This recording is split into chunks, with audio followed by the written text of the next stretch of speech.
Hello, Texans. I'm Susanna, and this is the Susanna Gibbs Show. On this podcast, we focus on Texas, the artists, entrepreneurs, and idealists that make up this very, very interesting state. The culture of this state, as this last summer proved, you have to be a little bit tough to live here. Some of that Texas identity was crafted by our history, the stand at the Alamo, cowboy culture, the oil business, the profound and deep love for God and football. Texas chose to be in the United States, and some may say we can choose to leave here at any time.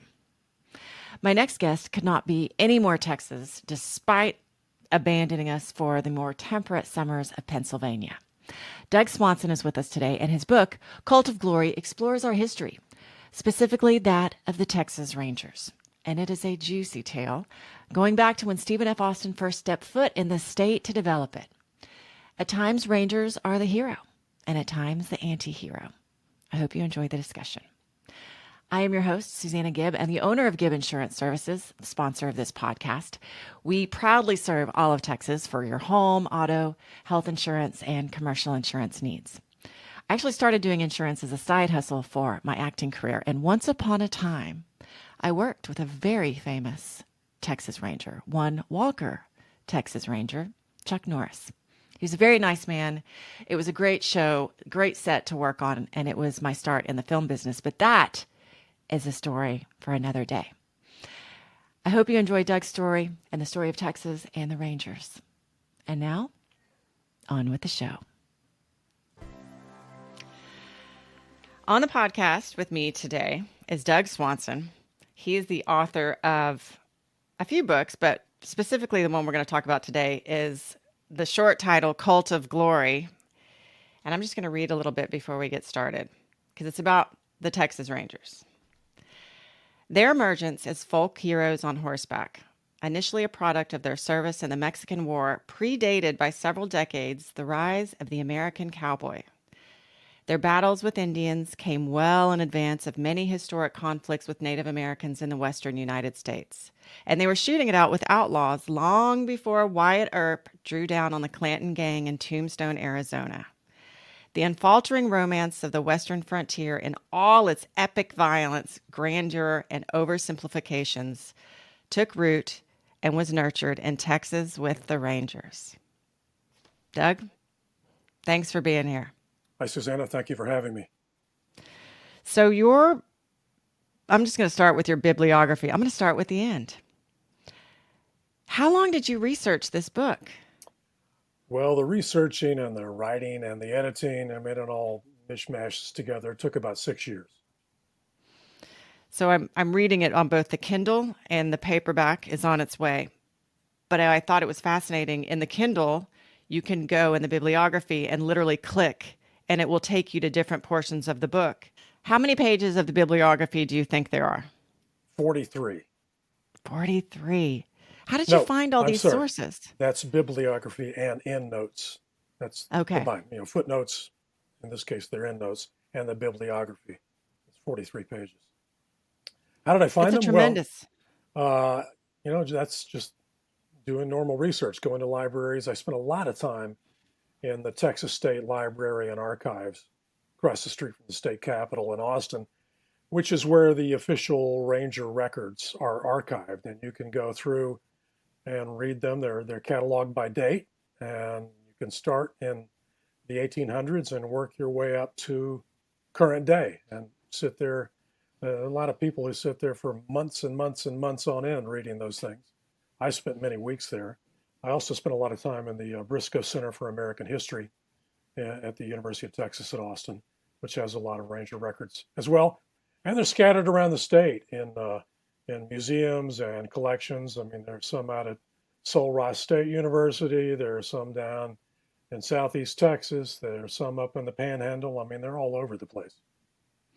What was your role with the Dallas Morning News? I was there for more than 30 years. I started as a reporter and was a reporter on the national desk for a long time. Back when newspapers had national desks, I was a national correspondent. But for the last 15 to 20 years or so, I was an investigative reporter and editor, looking mostly at state government. Covered the Iraq War for a while. Did a lot of different things, but I was there for a long time. So digging around, investigating was nothing new to you when you were No, doing this book. that's what I like to do. I'm one of those guys who loves to sit in the basement of a little courthouse in a small town going through dusty old records. That's my idea of fun. I learned so much from your book, which is, I love history. And I could tell that you did a ton of work. I did not know that Stephen F. Austin was 27 years old when he came to Texas. Yeah, he was fulfilling his father's wishes, Moses Austin. They wanted to set up settlements in Texas, and the Mexican government invited them in, much to the Mexican government's regret later, because obviously they lost Texas, as it turned out. But he was a young man, came in to Texas to lead among the first settlers, and that's how it all started, as we What know. was the nearest? Was it New Orleans was one of the nearest cities? Yeah, I think New Orleans was probably the nearest real city. I mean, there were settlements in Louisiana. There were some settlements around Texas that had come and gone. The Spanish had tried to settle parts of Texas and were driven out by the Native Americans. And there were some uh, Mexicans living, especially down in the valley along the Rio Grande, uh, now known as Tejanos. But Texas was largely empty territory except for the Native Americans when Austin and his settlers showed up. What did they think about they were, I can't, Katonkawas, is that right? Caracalla, yeah, you're Okay. close. Because What did they think about? you combine two. There are the Tonkawa Indians and there are the Caracalla Indians. But the Caracalla were the first ones that Austin saw on his first trip to Texas. He came in from Louisiana and he encountered the Caracalla. The Caracalla were generally a coastal tribe living down around Galveston and Padre Island and there. They were remarkable in a lot of ways. For one, they were really big, muscular. Um, they coated themselves in alligator grease to keep the mosquitoes off. They were tattooed. They were rumored to be cannibals, although that was very much an exaggeration. But Austin took one look at them and decided on the spot that for Anglos to succeed in Texas, the Karanka would have to be exterminated. So that was the mission he set forth almost immediately. Wow. What are the other tribes, is that the right word, of Indians who were present in Texas during that time? Well, I'm not going to get all of them, but there were the Caddo, the Cherokee had a big presence. Farther west were the Apaches, and most significantly, the Comanche, very fearsome tribe. And at the time, Texas was settled by Anglos, by white people. Uh, the Comanches were considered the most powerful Native American tribe in North America. They were very fierce fighters and were quite feared for good reason by the settlers. Why did they? Because they were amazing. There's so many reports of them as amazing horsemen. Right. They, how did they do so well with those little Spanish horses? It was a kind of a melding of man and beast because before they got the horses, the Comanches were a fairly marginal tribe living up in Colorado and Wyoming, in that area, well, what is now Colorado and Wyoming. And then when they got the horses, these Spanish horses, the Mustangs, uh, there was this symbiosis that had never been seen. They just adapted to each other. And this allowed the Comanches to spread down through what is now Kansas and Oklahoma, into Texas and into Mexico. There was this vast territory that they controlled for a couple of hundred years.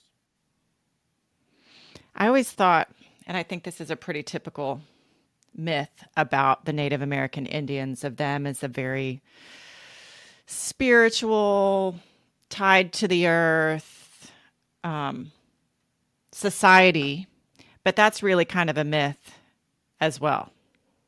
Well, I don't know. I mean, I guess they were spiritual and they were tied to the earth because that's where they got their food. They didn't go down to the grocery store. Uh, but it varied from tribe to tribe. The Comanches very much were that way. The Cherokees, however, in East Texas were uh, making an effort to assimilate, for a better word, for lack of a better word. I mean, to get along with the white settlers to an extent. I mean, they had schools, they had farms, they had a written language, all of that. So it varies from tribe to tribe, and you can't paint it with a broad brush, I suppose. That's fair. The Comanches, on the other hand, were not. Would you call them more primitive?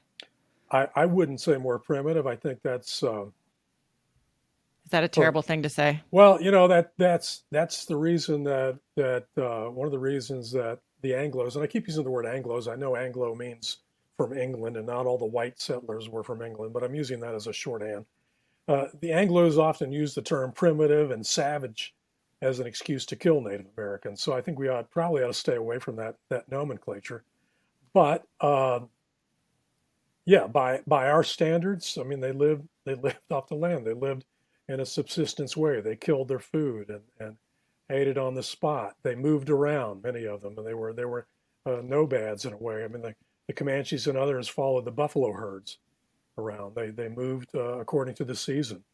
The Karankawa lived on shellfish and fish uh, and some of the wildlife they caught. But to call them savages, I think that betrays maybe a certain cultural bias. Okay, fair, fair. There was obviously huge conflict between the settlers and the Native Americans, which is what kind of gave rise to the Rangers, right? Right. And who was it? Stephen F. Austin who was like, "All right, we got to get this Ranger thing He going." was one. Yeah, he was one of the parties. I mean, there were also calls from elsewhere, but the idea was they would set up a sort of small militia to fight the Native Americans. And in the case of the Rangers, they got 10 men who went down the Colorado River in southeast Texas and set up a blockhouse, a little fort with supplies to kind of protect the settlers. But they ran out of ammunition and soon ran out of food after a few months and came back and never really fought any Indians at all. Now later, as the Rangers expanded and as the disputes between the settlers and the Indians expanded, the Rangers played a bigger role in fighting the Cherokees, fighting the others, certainly in fighting the Comanches. There was this whole line of settlement from about Jacksboro up in North Texas, straight down south to around Austin, San Antonio, that was called the Bleeding Frontier. And people literally bled on that frontier because that's where the settlers met the Comanches. And there was a lot of terrible fighting that went on, very brutal for many years. And the Rangers were part of that. Would Yeah, you? What's the Comanche Moon? the Comanche Moon, and you're mentioning or you're alluding to a great book by a friend of mine, Empire of the Summer Moon, by S.C. Gwynn, which is about the Comanches. The summer moon, the Comanche moon, is the Comanches traveled at night often, and they often attacked settlers at night. And they really liked to do it when the moon was full and the weather was warm. So that's the summer moon or the Comanche moon. So the settlers, the Anglos who were along this bleeding frontier, in the summertime when the moon was full, that was a time of terror for them. Mm. So there are so many stories in this book that I thought that's a movie, that's a movie, that's a character, that's a movie. Oh my God. Like it's so exciting at so many times. And there's too many stories to even tell. So I'm just going to grab a couple of them. The Can you tell us a little bit about the council house fight? Yeah, that was in San Antonio, and now I'm going to misremember the year. Maybe you can refresh my memory while Oh, I you're. don't have it handy in front of me.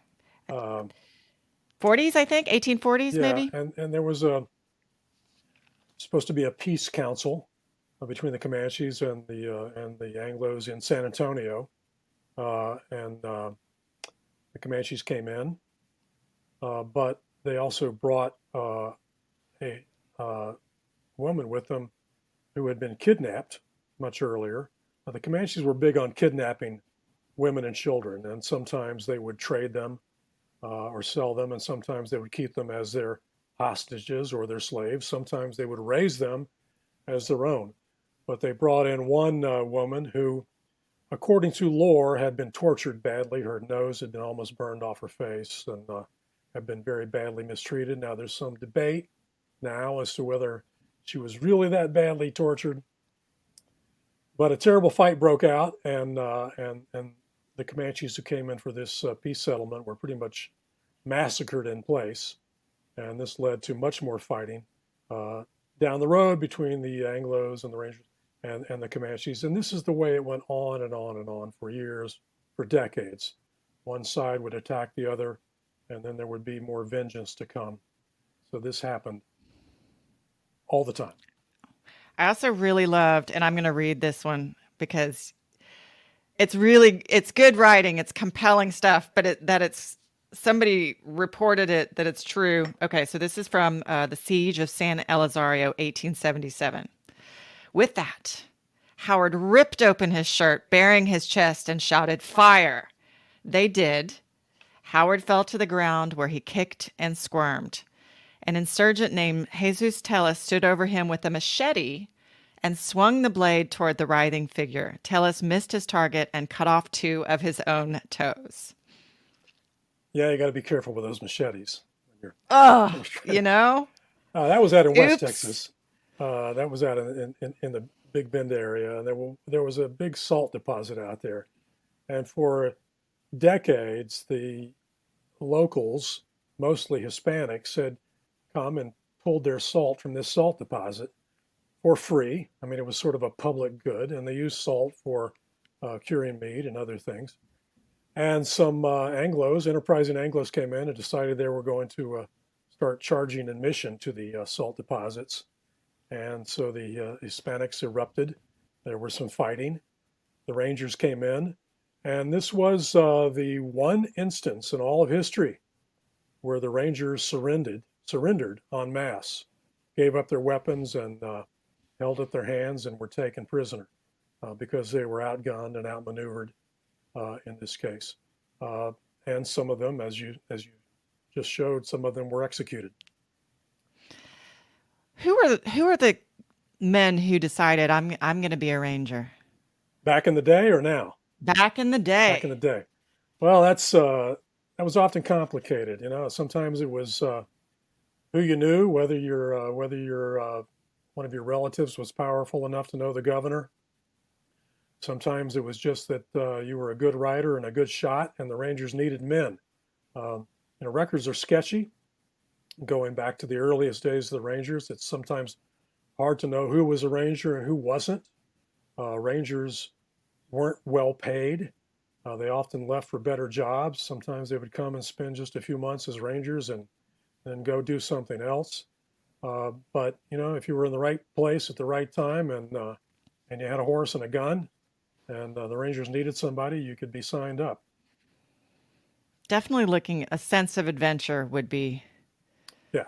Yeah, you would need a sense of one of the prerequisites. Adventure. You needed to be tough. I mean, let's not change these early Rangers. These were tough guys. They slept outside in the rain, sometimes the snow. I've got story after story of Rangers who were shot in the head and walked 50 miles to the nearest settlement. There were some Rangers out there, who were just riddled with arrows and kept on fighting.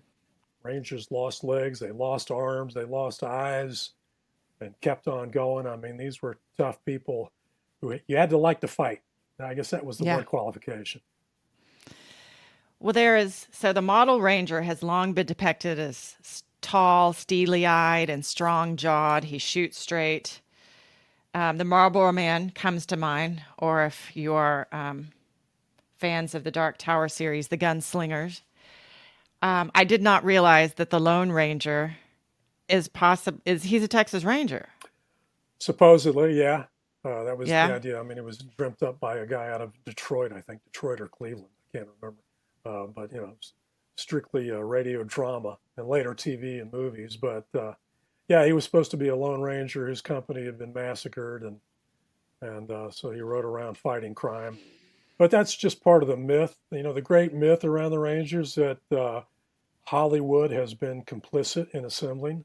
Mm. That, as you say, this tall, steely-eyed, justice-seeking man of superhuman strength. Uh, it's all a myth. It's all silly, but that's the myth that's grown up.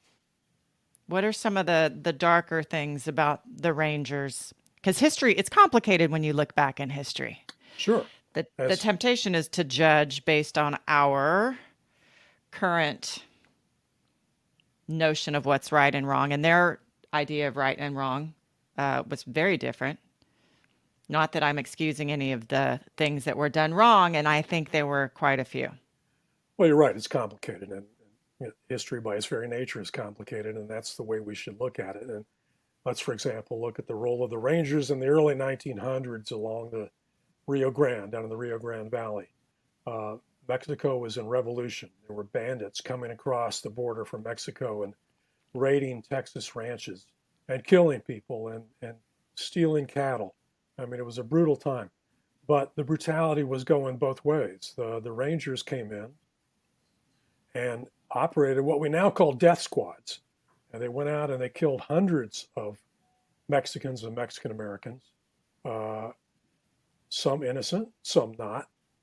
But they were acting on behalf of the Anglo power structure, which wanted to come in and seize land in South Texas, land that had been in many cases had belonged to the Tejanos for generations, but now it was valuable land. And so the Rangers were used to force these people off their land. They were burned out, they were sent packing, in some cases they were killed. And the Rangers were, again, engaging in what we now call the actions of death squads. So they were used against the Native American Indians, the Mexican Americans. Were there other uses for the Rangers that were less so sunny? Well, look, they did fight crime. Let's give them that. I mean, we have to give the Rangers their justification. I mean, there were a lot of criminals in Texas at the time. We can look, for example, at the town of Borger up in the Texas Panhandle, which was nothing up there until someone struck oil, and then it became an oil boom town. Now, the history of oil boom towns in Texas is fascinating because people flooded in there to make money, and some were legitimate businessmen, and a lot of them were criminals and grifters and prostitutes and gamblers and killers, and they soon controlled the town. Often the authorities were crooked or in cahoots with the outlaws. And so in the case of Borger, the Rangers came in to try to establish order, which they didn't really. They tried, but were unsuccessful. And in the end, a lot of the citizens of Borger insisted that the Rangers had become just as crooked as the outlaws. So it was often a mixed bag. Now, in other towns, the Rangers came in and pacified things and moved on. But it had very much a mixed record in this regard. And I have as my note, they had a big reckoning in 1934. Yeah, what happened was Ma Ferguson had become governor of Texas, and she fired all the regular Rangers and put her cronies on the force, and they were about as crooked as you can imagine, operating saloons and gambling establishments and shakedowns and all that. And once Ferguson was out of office, the Rangers were almost abolished at that point. But the legislature in Texas established the Department of Public Safety and put the Rangers under DPS, where they remain now. But that's the beginning of the Rangers' evolution as a more professional force, a real police force with training and standards and credentials. Now, it was very much a a case of 2 steps forward, 1 back, 3 sideways, and four around the corner. I mean, a lot of bad things happened between 1934, 1935, and today. But that's where we see the beginning of the Rangers as we understand them now. So, did you enjoy researching all this book? Yeah, it was a lot of fun. I mean, at the time I was living in Texas. I don't live in Texas anymore, but at the time I went all over the state, which is always a lot of fun. And as I said, I like going through those dusty records. But what was really fun is there's so many great stories about the Rangers. I mean, I couldn't put them all in. That's maybe why there have been about 500 books written about the Rangers. There are just so many great tales out there and fantastic characters. It just never stops. Yeah, my inner storyteller, movie maker was like, well, there's one, and there's one, and there's another character, and there's one. And I love historical fiction, and there's just so much in there. So I thought it was a great look or a character study, which is an oversimplification of the Rangers, the good and the bad. What do the Rangers think about you in this book? Well, when you say the Rangers, I'm going to talk about the agency itself and their supporters. I mean, there's this great group of Ranger supporters out there. I mean, the Rangers are 200 years old this year, and there is a bicentennial going on all over the state. There's a museum in Waco about them. The museum in Waco, they didn't like me at all. They did not like the book, and I knew they didn't like the book. That's what happens. Why don't they like the book? Well, I mean, you write a book, you send it out there, it goes on the shelves. People either go to the library and get it, or they pay their hard-earned money and buy it. And some people like it and some people don't. That's part of writing a book. You get the good reviews, you get the bad reviews, and all that. But the Texas Ranger Museum in Waco is a city museum funded by taxpayers. And that museum, that's the Texas Ranger Hall of Fame and Museum, is very much devoted to promoting the Rangers and their myth, the myth we addressed earlier. I mean, if anybody's been to that museum, you would have seen that's what they do there. So I knew they didn't like the book, and I wrote an op-ed for the Washington Post after the book came out that compared that museum to some of the lost cause of the Confederacy museums across the South that are still promoting the idea that the Civil War was the war of northern aggression and slavery maybe wasn't all that bad, that sort of thing. And wow, you came out swinging with the museum. Well, I did. They didn't like that. So that was No, I wouldn't think so. That was in 2020, when the book came out. So 3 years later, I was talking to a man named Russell Molina, who was in charge of the Texas Ranger Bicentennial. And he told me, well, we've got a dossier on you. I said, well, that's cool. I've never had a dossier before. He said, yeah, we got one at the Ranger Museum. All right, pause. Was he actually this conversational, or was he? He was combative. Was the conversation okay? He didn't like me either. I got a dossier on you, mister. That was pretty much the way it was. It was, hey, we know all about you. We got a dossier on you. Did you feel threatened? No. No. Okay. But, like he was going to show up on your door? Hey, the only guy I was afraid would show up on my doorstep was Chuck Norris, Walker, Texas Ranger, and give me a big roundhouse kick to the head. But no, I felt threatened. But I was curious. And, my background as an investigative reporter kicked in. And I thought, well, the Texas Ranger Hall of Fame is a city museum. It means they're a government museum, which means they're subject to the Texas Public Information Act. So I filed an open records request with the city of Waco for everything that mentioned, every email, every memo, every letter that mentioned me or my book going back to 2020. And I thought, well, I'll get nothing, or I'll get a few pages. But after a couple of months, they sent me this electronic file, a digital file. And if you printed it out, it would run to about 2,000 pages.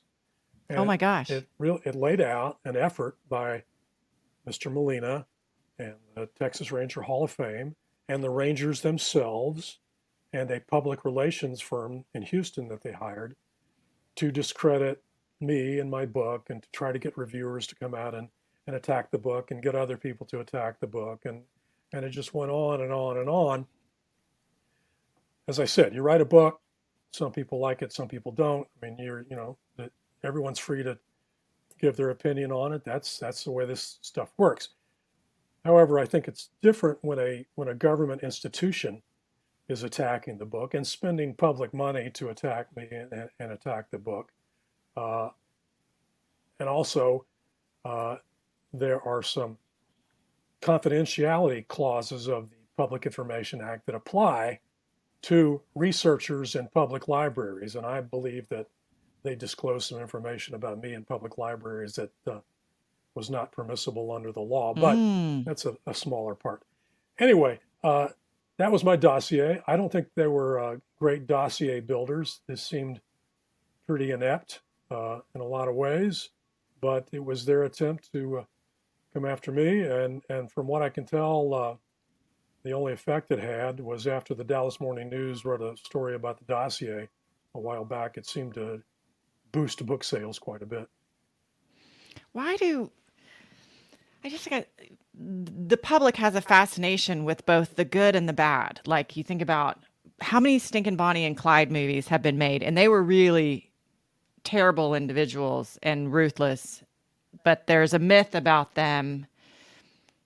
What do the Rangers feel like exposing their dirty underbelly is really such a bad thing? Apparently so. They didn't go for that. I think it's a big part of it is they are selling this myth. Some people are making money off of it, and that's what sells. I mean, people love these stories. I love these stories. I love to watch a good movie about a heroic figure, but that's not history. That's the romance. That's the myth. That's the story, but it's not necessarily the truth. It may be a small slice of the truth, but the bigger part is ignored or swept under the rug. I think that's a mistake. I think it's a mistake by the Rangers themselves not to more fully embrace their history and more fully embrace the people who were victimized. That doesn't mean the Rangers now are horrible. It doesn't mean the entire agency has been discredited. I think it would actually be a credit, make the agency appear stronger if they were to embrace their full history. But those outside the agency itself, those who sell these books and run these halls of fame and have their concerts and their rodeos and all that celebrating the Rangers, nothing wrong with that, except they won't face up to a lot of the facts. And I think that's a mistake. Is revisionist history a problem now across the board, or has it been a problem for forever and now we're just becoming more aware of it, where like history is defined by the people who live to tell the tale and their interpretation of it? Well, a lot of people tried to tell the tale of what the Rangers did down on the border, for example. There's a great catalog of scholarship and history about the Rangers' misbehavior and atrocities along the border. A lot of it has been forgotten. A lot of it was just swept into the corner. A lot of it was ignored.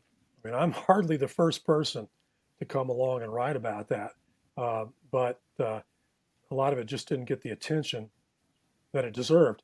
I'm going to take a slight issue with your term revisionist history. I think what we're talking about is the fullness of history, the forgotten history, perhaps, because I'm not trying to change history. I'm just trying maybe to, in my own small way, add to it and shine a little light in some dark corners that are generally ignored. But the people who profit from the romance, they don't like to hear it. Some facets of our government, both on a state and local level and on a federal level, are trying to quash it, I believe, which I think is a terrible mistake. But That's only Why my are they opinion. trying to quash it? Well, you have to ask them, but why are the people in charge of state government in Texas um, trying to shut down parts of libraries, trying to restrict what students read in school, trying to institute a curricula in school that ignore vast parts of history and return to the romance? I don't know why they're doing that, except maybe they believe it helps keep them in power. I don't know why. I mean, there was a really, I thought, terrific book that came out about the Alamo. Forget the Alamo. Uh, Came out a couple of years ago, which in the same way that we're talking, examine the myth and shined a light on the myth and showed that the myth doesn't always hold up to this light. And what happened? Well, the lieutenant governor of Texas uh, tried to ban them from the state historical library in Austin. Why not invite everybody in? Let everybody tell their story, and give everybody a chance to talk about their history. Let's bring in the myth makers, but let's bring in the people down on the border, the Hispanics, whose families have been talking about Ranger atrocities for generations. This is not something new to them. This is something that has been handed down from generation to generation for years and years, for decades. Let's hear their stories too. Do you feel like there's any case for a story to be banned? No, I think sometimes you have to uh, certainly give it perspective and context. I mean, we can't, for example, talk about Nazis and say, well, on one hand they did all these bad things, but on the other, they did these good things. We have to call it for what it is. But no, I don't think there's any story that should not be examined and uh, and judged sometimes. Now, yeah, you don't want to talk to first graders about genocide, but you don't want to kick it out of the collegiate curriculum simply because you don't like hearing those tales. That's a good. That's a good way to word it. I lied to you, Doug. I told you we'd be on for 30 minutes, and um, we're over. Okay, I'm And I'm long-winded. sad. No, I had so many more questions that I want to talk to you about. Like, I didn't even get to the fact how Jim Bowie bought slaves from Jean Lafitte. I was like, what? There's so many Uh, great things in your book. you know, I know I'm over time, but I got to say one thing. It's Yeah, true. please do. We can't judge people who operated in the past by our current standards. Yes, we can say slavery was horrible, obviously, uh, but it was something that happened in its time. So we can't assume that someone working a farm in 1836 is going to act the same way we are acting now, because things were completely different. But we can't overlook what really happened. So we have to look at it with our modern eyes, try to understand what was happening, even though we're looking through our modern eyes. But we can't hide what really happened at the same time. That's true. Anything else you want to touch on before we wrap it No, up? thank you. Great interview. I loved it. We Thank you. Will you show your book and the whole title?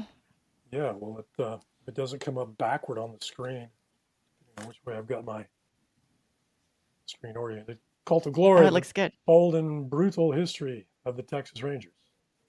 That's a good cover right there. What's Yeah, your other book? Do you have it handy that you can show? to I'm get, going to read that one. I'm going to have you back on. I have to go off camera. One sec. Okay. We'll talk bad about you while you're gone.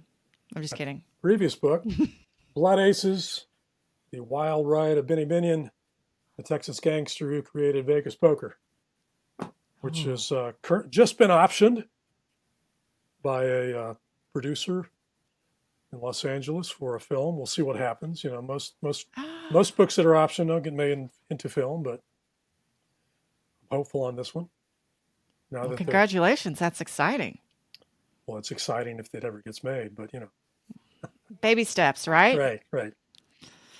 Well, thank you so much again for being here. I appreciate taking the time, and I'm going to read the other book and have you back. That's great. Thanks, Susanna. Had a All good right, time. thank you. Okay, bye. Thanks. I am a huge history nut. I do love historical fiction. His book is not historical fiction, but there were so many questions that I didn't get to and things that I wanted to talk to him about. It'll be fun one day when I get to have him back on the show. And now, our insurance tip of the week or story of the week. And this is actually a story. We had and I have on the t-shirt, it was our first annual Gibb Agency charity cornhole tournament, and it was a dramatic day. The Barbies went undefeated to win they were playing, Paul Davis Restoration was the team, and they were playing for the MS Foundation, which is benefiting multiple sclerosis. And they went undefeated all day. They had good challenges by the social climbers and by the Four Beersmen, which was Mark Wetton and Foresight Security. They were the second place winners. They were playing for the Friends of Rowlett Animal Society. And so if you'd like to see pictures from that, you can go to our Facebook page and come join us next year. Thanks so much for being here. We are in Q4, which is always busy around here. So we'll see you again in 2 weeks. If you'd like to connect with us, please do at gibbagencydallas.com. Thank you so much for being here, and we'll see you again soon.